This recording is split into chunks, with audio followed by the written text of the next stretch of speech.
Greetings once more, book lovers. It's time for Shelf of Life Book Reviews Online, where I present to you a very highly recommended book.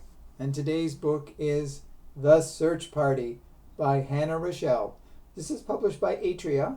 It retails for $24.99, and the page length is 340 pages. This is one of those interesting books. I will say I was sort of wondering how in depth it would be, because before the book starts there is a list of characters, and whenever you have a list of characters and there are quite a few mentioned, you start to almost panic and say, is it going to be a book that's going to have so many people that you're going to need a scorecard?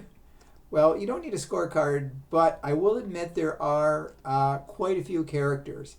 And I have read comments about this book that people thought there were too many characters. But sometimes you can never have too much of a good thing. And in The Search Party, a couple, Max and Annie Kingsley, and their 12-year-old son leave London, England. They want to get away from the hustle and bustle of the big city and go to a smaller city, Cornwall, England. And there they start their own glamping business, which is like a glamorous camping business. And they're starting it up, and they decide to invite some old friends. They invite 3 college buddies and their families to this secluded spot so they can partake of this new enterprise that the Kingsleys are taking part in. So it starts out well. That night there is a campfire, and everybody's in very good spirits. But suddenly something happens with the children, and there's sort of like an argument or something about a marshmallow, and soon the adults get into the fight because the kids are yelling at one another, and soon the adults. So it becomes like a free-for-all kind of argument, and it leaves a bitter taste in the mouths of all the people. What were once friends are sort of like, it's not like they've turned into full-fledged enemies, but there are animosities just because of a simple thing that people should have let go. So the next day, the women decide to go on their own journey, and they leave the men there, and they're together, and suddenly one of the children that has come along disappears. Now, there's a lot of finger pointing suddenly as to why weren't you watching them? And as well, people start to think if the disappearance of this child had something to do with the night before.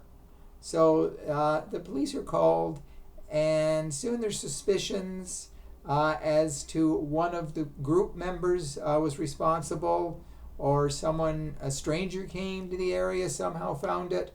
So it's a lot of questions. And like I say, with so many characters here, we get multiple viewpoints of what has happened. And we also find out that something else happened at the cliff. Someone were they pushed off, or were they forced to jump? So that is in the background as well too, that someone has died. And the question is the death related to this group here or someone else? So it's questions, questions, questions. And that, I guess, is a sign of a good book, when you can keep the reader guessing. I guess if you give away too much of it, the reader's going to be bored and think, well, I know how that's going to end, so why read it? But with this book, the deeper we get into the book, the more we search for answers. And it's a very twisty sort of book as we get closer to the ending. And it's a very twisty conclusion too, I can say that. So if you're looking for a book with lots of characters, lots of intrigue, great mystery, then The Search Party is the book that you should add to your must-read list. So if you do purchase it, please let me know if you do agree with my review. I kind of think you will. So thank you for watching. Hopefully you did find this informative. And if you haven't subscribed to my channel yet, please do so. Hit the subscribe button. And I'll be back very soon with another excellent book. So until then, stay safe, stay sane, stay in touch, and I will see you at the bookstore. Bye for now.